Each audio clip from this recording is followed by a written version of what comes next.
Приветствую вас, друзья, с вами Survagger, а на ваших экранах очередной 21 выпуск новостей по игре 7 Days to Die, в котором вас, как всегда, ждут самые последние новости с YouTube, форума и прочих злачных мест. В этот раз новости исключительно с форума, так как нового видео от Джоэла мы пока что так и не дождались. Ну что ж, давайте приступим. Вначале пройдемся по тем ответам, которые дал на форуме Джоэл, и далее плавно перейдем к ответам Роланда и Газа. Газ, если кто не знает, это один из программистов The Fun Pimps. Итак, заданные Джоэлу на форуме вопросы так или иначе касались нового транспорта в игре, что неудивительно, если учесть тематику его последнего видео. И первый вопрос касается того, что будет, если сбить одиночного зомби или въехать в толпу зомби на минибайке или велосипеде. Учитывая то, что сбивать зомби смогут только мотоцикл и автомобиль, как в этом случае будет вести себя минибайк и что будет с персонажем? Со слов Джоэла, в случае столкновения с зомби на минибайке персонаж будет с большой вероятностью выбит из седла и, возможно, даже погибнет.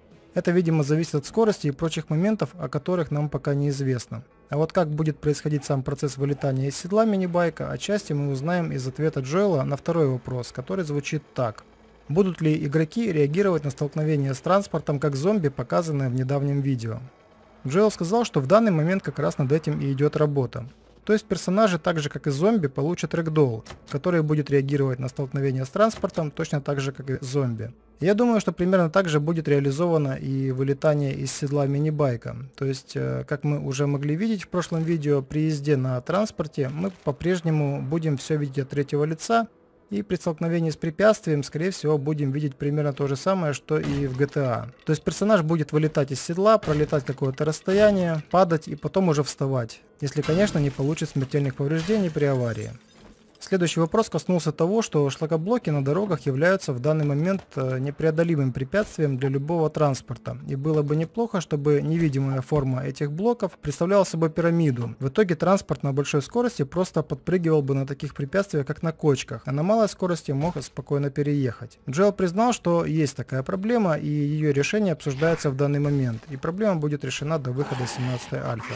Следующий и последний вопрос, на который ответил Джоэл, коснулся того, будут ли отличия в том, как собираются транспортные средства сейчас и тем, как это будет реализовано в 17-й альфе.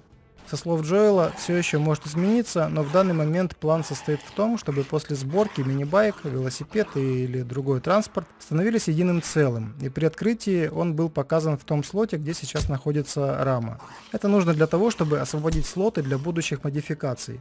Если честно, мне такой подход не очень нравится, ведь в этом случае я не смогу, к примеру, заменить аккумулятор на более качественный, ну и других частей это также касается. Или может нам придется создавать новый мини-байк и потом объединять его со старым на верстаке, как это обычно происходит с ножом или топором. Но это же будет откровенный бред, разве нет? Хотя, может, я рано паникую, и возможность замены деталей все-таки будет предусмотрена, но другим способом. К примеру, с минибайка можно будет снять модификации, а сам минибайк с помощью специальной команды в меню крафта разобрать на запчасти, чтобы потом собрать заново. Ведь разработчикам ничего не стоит при создании того же велосипеда или минибайка просто сохранить в его параметрах данные о составляющих, чтобы потом использовать их при разборке транспорта на детали. Я видел подобную механику в моде Undead Legacy, мертвое наследие. В этой модификации добавлено огромное разнообразие лута, среди которого встречаются такие предметы, как монитор или мобильный телефон, которые можно специальной командой разобрать на несколько составляющих. Думаю, примерно то же самое можно было бы реализовать и с транспортом. Просто очень не хотелось бы, чтобы сборка транспорта представляла из себя необратимый процесс. Новая система питания. Какая она может быть в 17-й альфе? Многих заботит то, что в 17-й альфе будет убран такой параметр, как самочувствие, в том виде, в котором мы его знаем сейчас. Будет убран как параметр, но вернется как атрибут, и, как я понял, новый атрибут, хорошее самочувствие, wellness, то есть, будет назначен продуктом питания и блюдом, которое будет употреблять наш персонаж. Таким образом, то, как мы будем питаться и, главное, чем мы будем питаться, будет иметь намного большее значение, чем это есть сейчас. В настоящий момент от этого параметра напрямую зависит уровень здоровья и выносливости. Если вы заметили, они всегда, абсолютно всегда имеют одинаковое значение, что бы вы ни делали. В будущем количество здоровья вашего персонажа будет зависеть от уровня прокачки, а wellness благополучно перекочует в разряд бафов и будет более гибко определять уровень благополучия вашего персонажа. Место параметра wellness в какой-то мере займет такой параметр, как стойкость. Но стойкость будет работать совершенно не так, как сейчас работает выносливость. Потому говорить о том, что параметр выносливости был заменен параметром стойкости, будет неправильно. Стойкость будет определять количество имеющихся у персонажа очков здоровья, в то время как выносливость будет рассчитываться более гибко и на основании множества данных. В целом система бафов будет рассчитываться на основании множества происходящих непосредственно с персонажем событий. К примеру, кто-то предпочитает больше двигаться и считает это приемлемым. Другой считает вполне нормальным малоподвижный вид выживания, и это также вполне допустимо. Следовательно, может быть такое, что постоянное использование автомобилей или мотоциклов, а также бензопил и буров, то есть тех приспособлений, которые не расходуют выносливость персонажа, может привести к тому, что персонаж начнет терять форму, что может отразиться на самочувствии персонажа и будет выражаться, к примеру, в снижении различных параметров или наложении штрафов в виде специальных дебафов. Роланд говорит, что это не 100% будет работать именно так, как описано выше. Это просто пример того, что с новой системой бафов на уровень здоровья будет влиять намного больше событий и других факторов, чем то, как сейчас влияет на нас поедание собачьей еды или тушеного мяса. В итоге здоровье персонажа будет зависеть от выбора стратегии выживания игрока, а не от покупки тех или иных перков и скиллов за очки опыта, или поедания местного рагу в больших количествах. Еще что будет интересно, так это протестировать после выхода 17-й альфы метод быстрой прокачки стамины и здоровья, который замечательно себя зарекомендовал в текущей версии игры. Метод заключается в том, чтобы сделать очень много мясных рагу, затем надеть охлаждающие предметы одежды, такие как ковбойская шляпа, пончо, шорты и майка, и пойти в зимний биом и там сидеть, мерзнуть и есть мясное рагу. Смысл тут заключается в том, что когда персонаж мерзнет, то ему намного чаще приходится есть, так как голод появляется намного чаще. И утолять этот голод мы, соответственно, будем с помощью рагу. А при употреблении в пищу рагу, как вы знаете, стремительно растет стамина и здоровье. Так вот, с новой системой бафов такой метод, скорее всего, работать не будет. А пока что вы можете его использовать.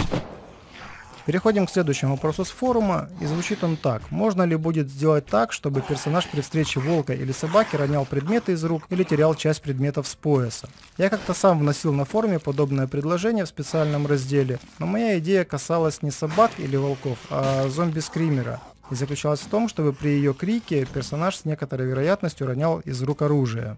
Никакой поддержки тогда моя идея не получила, но теперь я смотрю, другие люди начинают ее продвигать в немного измененном виде. Что ж, главное это результат. Газ ответил, что что-то подобное предположительно можно будет создать с помощью XML. Допустим, вы сможете создать нечто вроде бафа, назовем его dog-counter, и задать для него какие-нибудь условия, которые будут изменять его значение. К примеру, когда вас убивают собаки, значение этого дебафа увеличивается на 5. Если значение дебафа больше нуля, то каждый раз при встрече собак его значение будет увеличено на единицу. Каждая же убитая персонажем собака будет уменьшать значение дебафа на ту же единицу. Значение дебафа также может снижаться с течением времени, но, к примеру, если оно достигнет 10, то персонаж получит временную ценофобию, это боязнь собак, если что, во время действия которой персонаж будет каждый раз делать себе в штаны при виде собаки или волка, что в свою очередь может иметь последствия, к примеру, вас будут лучше чуять по вашему неповторимому запаху и зомби, и животные. Короче, связка бафов, скиллов и предметов это будет очень мощная смесь, главное, чтобы она работала так, как задумано. Двигаемся дальше. Один из посетителей форума предположил, что бандиты до сих пор не были введены из-за того, что они невероятно точно стреляют. К тому же, если они вас заметили, то пока с вас не будет снято состояние охоты или обнаружения, куда бы вы ни переместились, они всегда будут знать, из-за какого угла вы появитесь в следующий момент и с легкостью вас убьют. Его вопрос же заключался в том, будет ли новая система бафов применяться также и к бандитам, а не только к игроку, и можно ли будет с ее помощью сбалансировать точность стрельбы бандитов и других NPC. Газ ответил, что это очень даже выполнимо. Новая система будет влиять не только на игрока и NPC, но также и на зомби. То есть каждое отдельное существо при спавне независимо от вида сможет получать свой набор параметров, среди которых может быть и сниженная точность стрельбы. Ну или это просто может быть случайный баф, модифицирующий точность стрельбы, урона или других характеристик. Но пока что точно не ясно, какой из этих вариантов будет реализован. Джоэл в свою очередь добавил, что среди квестов будет такой, в котором нам нужно будет сыграть роль двойного агента. Мы должны будем выследить шпиона и его сообщников и позаботиться о них. И поможет нам пройти этот квест один из новых бафов. Я толком не смог понять, как именно он будет работать, то ли благодаря ему вражеские солдаты будут вас игнорировать, то ли при вас вражеские солдаты будут высказывать недовольство своим положением в армии герцога. Короче, ясно только то, что будет баф, который каким-то образом будет играть нам на руку. Следующий вопрос, ответ на который мне показался интересным, звучит так. Почему нельзя сделать частичное обновление, добавив новые здания с подвалами из 17-й альфы? Ведь новые объекты никак не влияют на новые механики игры. Роланд ответил, что не все так просто. Нельзя просто так взять и выпустить обновление с новыми зданиями. И дело тут вот в чем. В 17-й альфе, как вы уже знаете, наверное, будет введена новая система спящих зомби, и логика размещения спящих для новых зданий создается уже с учетом особенностей этой новой системы. Следовательно, чтобы добавить новое здание в текущую версию игры, придется проделать лишнюю работу по размещению спящих с учетом старой системы, что, сами понимаете, нерационально. Это будет просто лишняя трата времени и сил. Роланд говорит, что не имеет права рассказывать очень много, но из того, что ему было позволено рассказать, вот что стало известно. Будущая система квестов будет в ряде случаев тесно переплетена с обновленной системой спящих, и весь этот набор зачастую будет основываться на дизайне уровней новых зданий. В 17-й альфе, грубо говоря, все будет влиять на все, а предоставлять нам то, что еще не проверено на работоспособность, просто не имеет смысла. Также Роланд упомянул о том, что разработчики параллельно работают над каким-то суперинструментом, который позволит разработчикам модов не просто создавать новые интересные здания, но и внедрять в них созданные разработчиками квесты с помощью упомянутых суперинструментов. Про возможность создания своих квестов пока ничего не известно, да и про инструменты внедрения квестов в самодельные здания это тоже пока что вилами по воде, как говорится, но будем надеяться на лучшее.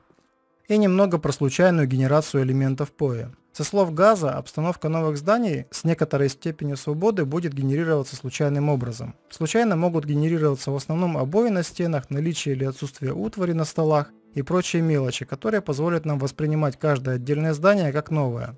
Возможно, даже будут случайно генерируемые изменения в строении зданий, типа наличие или отсутствие перегородок и дверей в тех или иных местах, а также состояние дверей закрыто или открыто тоже будет случайным. Но самое главное, чего коснется рандом, так это размещение ловушек и прочих опасных мест типа проваливающихся полов. Сейчас, исследовав одно здание на предмет размещения ловушек, мы можем полностью быть уверены, что в другом таком же здании ловушки будут находиться на тех же местах, что и в уже исследованном ранее здании подобного типа, а это полностью убивает интерес к исследованию новых зданий. Ну что же, будем надеяться на то, что интерес к исследованию зданий в 17-й альфе не пропадет сразу же после того, как все типы зданий будут нами исследованы, и каждое новое здание мы будем изучать как в первый раз, ну насколько это возможно. На этом на сегодня все, друзья. Это все, что мне удалось для вас наскрести на данный момент. Пишите в комментариях, что вы думаете об этом выпуске, и особенно мне будет интересно ваше мнение по поводу новой системы создания транспортных средств. Если вам понравилось видео, вы можете оставить свой лайк и поделиться этим видео с друзьями. С вами, как всегда, был Сурвагер. Увидимся в следующих видео. Всем пока!